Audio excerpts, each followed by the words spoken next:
So thank you very much for the kind invitation. I'm going to talk about the cardiovascular profiles of patients with ME/CFS, long COVID, and Gulf War illness. For those of you who don't know what Gulf War illness is, I work at the VA hospital, so we see veterans who come back, servicemen who come back from the war and have ME/CFS type of symptoms. So I'm going to compare those profiles between the three diseases. I have no conflicts to declare. So I'm going to talk about three specific and selected cardiovascular presentations for those three diseases. Dysautonomia is the first one, structural heart disease, and endothelial dysfunction. We had a very elegant talk yesterday about dysautonomia by Dr. Melson, and so I'm going to try and discuss with you what you can do when you don't have a tilt test. So the workup that we do for patients who have cardiovascular dysautonomia includes the tilt test, the NASA lean test, the heart rate variability, cardiopulmonary exercise, and a Compass 31. So the diagnosis that we're trying to find are postural tachycardia syndrome, or POTS, orthostatic hypotension, exercise-induced dysautonomia, or orthostatic intolerance. But what happens if you don't have a tilt test that's available to you? What do you do if you're a clinician and you don't have the tilt test, or the tilt test is going to take months? So you can do a NASA lean test. This is an example of a patient with a NASA lean test. What you do is the patient leans. First, you take blood pressure and pulse lying down. Then you ask the patient to lean against the wall, and you monitor pulse and saturation and blood pressure. So you can see in this NASA lean test that the blood pressure did not change going from lying down to standing after 10 minutes of standing. You can see that it did not fulfill the criteria of orthostatic hypotension, which is 20 millimeter mercury drop of the systolic, or 10 millimeter drop in the diastolic. But you do see a change when going from lying down to standing when you in the pulse. That change did not fulfill the criteria of POTS, which is 30 beats per minute. This patient went up 26 beats per minute. So very close to having POTS, but does not have the diagnosis. So what are we doing to make this a better test? So as you can see, this is the same patient when we did the test, but we also measured end-tidal CO2. And you can see that as the pulse increases, the CO2 decreases. You can see we measured cerebral blood flow using a little device that goes in the ear called the Lumia device that measures through infrared light the posterior auricular artery. And you can see that as the pulse increases, cerebral blood flow decreases. 100% cerebral blood flow would be great. 0% cerebral blood flow is obviously bad. But in here, there was a large drop when the patient stood up. And that drop stayed for a while after the patient was standing. And you can see that correlated well with the symptoms of the patients. So this is a much better way that you can do in an office instead of doing a tilt test. Why is this important? Because as you can see from the MCAM data, looking at ME/CFS and controls, having orthostatic hypotension goes from 6 to 10% in ME/CFS, Gulf War, and long COVID. So a lot of patients have it. POTS, 10 to 15% of patients actually have POTS. And being symptomatic, reporting being symptomatic on the Compass 31 orthostatic intolerance score is fairly high. So 17 to 20% of patients have it. So dysautonomia is common on all three diseases. Now, moving to looking at the value of doing an echocardiogram in a patient. You've heard, you can see here that if you compare the three diseases, ME/CFS, Gulf War illness, and long COVID, particularly ME/CFS and Gulf War illnesses, both groups actually have a structurally normal heart. So they have normal systolic function, normal diastolic function, maybe a little bit reduced in Gulf War illness, but when you look at the long COVID patients, those patients tend to have structural abnormalities. They have low systolic function, they have diastolic dysfunction. And the interesting thing is that if you compare the mass of the heart, so the weight of the heart, patients with ME/CFS, and this has been described previously, ME/CFS patients and long COVID patients tend to have small hearts. And I'll talk a little bit about why that happens compared to controls. So the point that I want to make is that structurally, ME/CFS and Gulf War do not actually alter the structure of the heart. Long COVID does. This is a study that we did in our long COVID clinic of 217 patients who we divided by their risk of having a heart attack in the future. And we divided people by low risk, so low risk of having a heart attack in the future, or high risk of having a heart attack in the future. And you can see that the degree of damage by COVID of the heart depends on this risk. So if you're high risk, you're going to have much more dysfunction of your ventricle. You're going to have much more diastolic dysfunction compared to if you're low risk. So this tells you that likely there's a need for an echocardiogram in patients who have higher risk. So in the older patients, there's a need to echocardiograms. In the lower risk patients, probably not. However, we've been burned many times though. But we did this in our long COVID clinic where the mean age is 50, 60 years old. What happens in the patients where we don't expect cardiovascular disease? So the young patients. You can see, so this is data from Nancy Klimas's group. And we compared ME/CFS, Gulf War, long COVID against controls.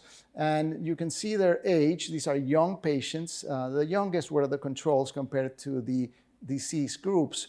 You can see that these people did not have great elevations of blood pressure, especially the controls. These patients had a fairly decent blood pressure. Their BMIs were higher, yes, in the disease group, but their blood pressure was normal. So we didn't expect any changes in their heart. But we focused on one measure, which is the end diastolic volume, which you could easily capture on an echocardiogram. Why the end diastolic volume? Because the end diastolic volume is the volume that you have right before systole. So right before your heart pushes blood out, that's the amount of volume that you have. And the group by David Systrom has shown this on cardiopulmonary exercise tests by putting catheters in the veins and in the arteries. But we wanted to show you that you can do this using echocardiograms. You can see that in long COVID, controls compared to severe patients had much lower end diastolic volume compared to mild long COVID or moderate long COVID. Same thing for ME/CFS and same thing for Gulf War illness. So all three diseases had a volume issue. And I'll explain why that is important. And that might explain why they have a smaller heart. So why is this important? Volume is important because this is data from the Netherlands, very interesting study where they did a tilt test on patients in healthy controls. This is changes in blood pressure from going from lying down to standing. You can see the controls did not change their cerebral blood flow from going down from lying down to standing, but ME/CFS patients did. And ME/CFS patients without POTS, so similar to the patient that I showed you, actually also had changes in cerebral blood flow. And this has been well documented in this very elegant study from the Netherlands group. So why is this important? Because when you go from lying down to standing, the normal function is that your autonomic system is going to activate. Why does it need to activate? Because you need to increase your heart rate to maintain blood pressure, which is because blood is pulling down here. You increase your heart rate trying to increase your cardiac output. You increase your venous tone to try and increase the amount of blood that goes back into your heart to increase cardiac output. You activate your baroreflector. You activate your medulla oblongata to increase CO2 and increase cerebral blood flow. But what happens if you have ME/CFS or you have long COVID? This is not working. So you can't, and you already start with a heart rate of 110, you can't go up any further. This doesn't happen. I already showed you that their volume is low, So you decrease preload, you can't increase your heart rate anymore, so your cardiac output drops. And that's obviously not good, because if you drop your cardiac output, your cerebral blood flow is going to decrease.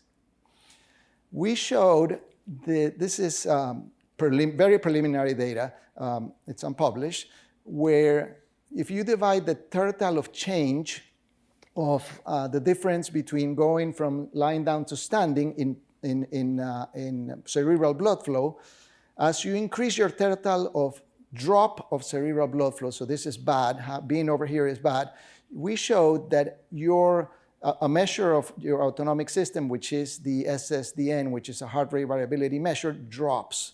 So, and your COMPASS score increases. So this autonomia might be related to this finding of this horrible finding, vicious cycle that we have here. So to the patients, why is this important? Because some of you might be in this category, having orthostatic hypotension. Some of you might have POTS, or some of you might not fulfill the criteria of POTS, but have symptoms and have a volume issue. So what do? So if you have orthostatic hypotension, obviously you need to reevaluate if the patient has hypertension, if you need to stop your blood pressure medications. You need to reevaluate if the patient is on prostate medications, which also cause orthostatic hypotension. Salt and compression stockings should always be the first line of treatment. There are medications like fludrocortisone, midodrine that help. Cyclical intravenous fluids, monthly, weekly, whatever schedule you prefer, works and it's been shown to work. Intravenous gamma globulin has been shown to work by the group by Novak. If you have POTS, obviously you follow the same criteria, but vagal nerve stimulation has been shown to improve POTS. And you can use medications like beta blocker or ibabradine. But IVIG also works. But what do you do if you're symptomatic, do not fulfill the criteria in your nasaline test, and you don't have a tilt test, because you could do a tilt test on this patient, and you have a volume issue? So in this patient, it's even more important to use salt and compression stockings, using cyclical IV fluids, finding ways to increase in your vagal tone and decrease in your sympathetic drive. Periodostigmine has been shown by the Systrom group. And we have some preliminary data that low-dose naltrexone might decrease the activity of the sympathetic tone and actually help with the orthostatic symptoms, but this is unpublished yet. We're hoping to present the work soon. So I want to finish with the third presentation, which is endothelial dysfunction, which is the majority of my work. Why is this important? Because we know that if you have ME/CFS, you're 3 times more likely of having heart disease. We know that if you have Gulf War illness, you're 2 times more likely of having Gulf War illness, heart disease. And if you have COVID, apologize for that, it shouldn't be long COVID, even though we do have preliminary data on this. But if you had COVID in the past, you're 7 times more likely of having heart disease.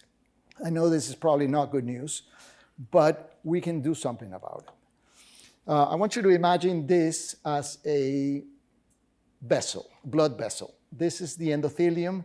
This is the endothelium. This is the smooth muscle lining. This is the COVID virus. And it doesn't have, this obviously would be acute COVID, but you don't actually need to have acute COVID. You can have just circulating spike protein. The spike protein joins the ACE receptor and activates the senescence of the endothelial cell. The endothelial cell that dies goes into the circulation, and actually we've done studies where we can actually measure circulating endothelial cells, and when compared to controls, circulating dead endothelial cells are much higher than the endothelial cells in the controls. Why is this important? Because if you kill the endothelial cells, you leave a space here, you expose blood, which is here, to the smooth muscle cells, and this is a prothrombotic environment. We talked about netosis yesterday. The PMNs try to kill either the virus or the spike protein. That creates nets that capture platelets. We already have thrombus because this is exposed. And just to make this even worse, the senescent cells are not being able to clear by the non-classical monocyte because this non-classical monocyte is exhausted.